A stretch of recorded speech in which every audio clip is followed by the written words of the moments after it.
Thank you, sir, and thank you for the honor from my colleague from Texas for hosting this very important hour. I think what you have captured here in calling our nation's debt a curse is very important, very apropos. When you do the math with the $31 trillion worth of debt, that equates to roughly $94,000 for every man, woman, and child in the United States. So as a head of household of four and the father of two young boys, 15 and 6 years old, I echo your sentiment that we cannot put this curse on our children, our grandchildren. And Mr. Speaker, facts are cold, hard, and stubborn things. And in this world, it doesn't matter what you hope for. It doesn't matter what you wish for. It doesn't even matter what your intentions were, even if they were well-meaning intentions. What matters are the results.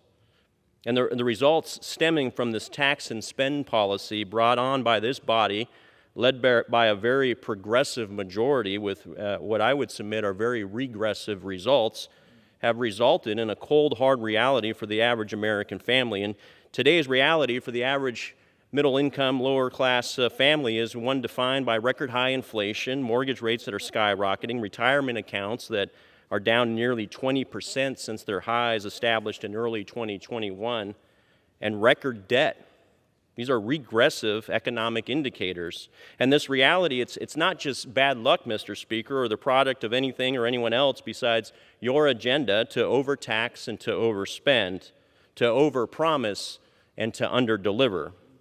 And Mr. Speaker, economics is simply physics with dollar signs, and for every action there is a reaction. For every input there's an output. There are fundamental rules that don't bend to your desires, your hopes, or your wishes. These are cold, hard facts and cold, hard rules, just like physics. With over $10 trillion now in obligations and liquidity injected into the system by Congress in just the last 2 years, and a war on American energy and a war on small businesses, the result is 40-year record inflation. That is an action as the result, a reaction as the result of an action. And with record high inflation, the Fed is now forced to raise rates some 400 basis points just in the last 6 months. Again, action and reaction.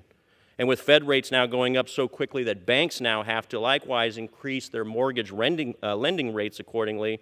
And just 12 months ago, a home buyer could get a 30-year loan for just 3% interest rates, and today that same loan is now close to 7%.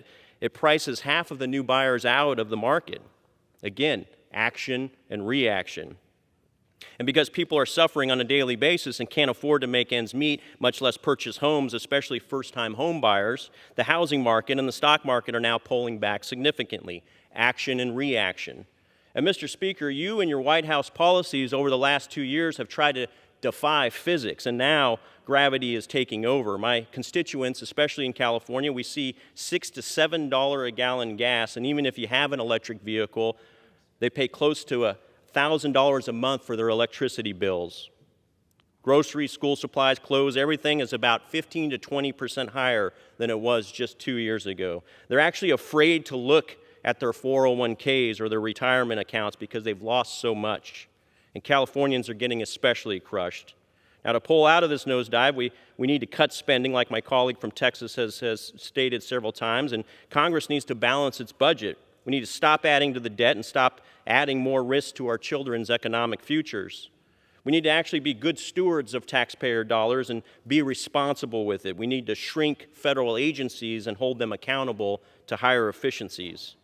We need to cut taxes so Americans can keep more of their money and so small businesses can afford to hire and to grow. But more importantly, Mr. Speaker, we need to listen to our constituents and those in our communities who create jobs instead of punishing them for your hopes and your wishes that defy physics. The poorer families are the ones getting hammered the worst because of it. And Congress can do and has done better, and we will again when we get the majority back. The United States can do and has done better, and we will again. And the best times and the greatest prosperity are ahead of us as a nation, but only as long as we as legislators respect the laws and fundamentals of the economy. Like I said, it's just physics with dollar signs, Mr. Speaker. And to fight those physics is folly. And to add to our debt is reckless. And our debt now has become an existential threat to the nation. And Mr. Speaker, Democrats have failed middle-class families with these policies. But now a new majority will come in, elected by those hurt the most, the middle class, the lower-income families, and we will fix this problem. Again, that's an action and a reaction. I want to thank my colleague from Texas for hosting this and educating Congress, and I think most Americans realize the fundamental physics of all of this, and we just got to teach our colleagues to implement them and save our country from this very crushing debt. I thank you, sir. Well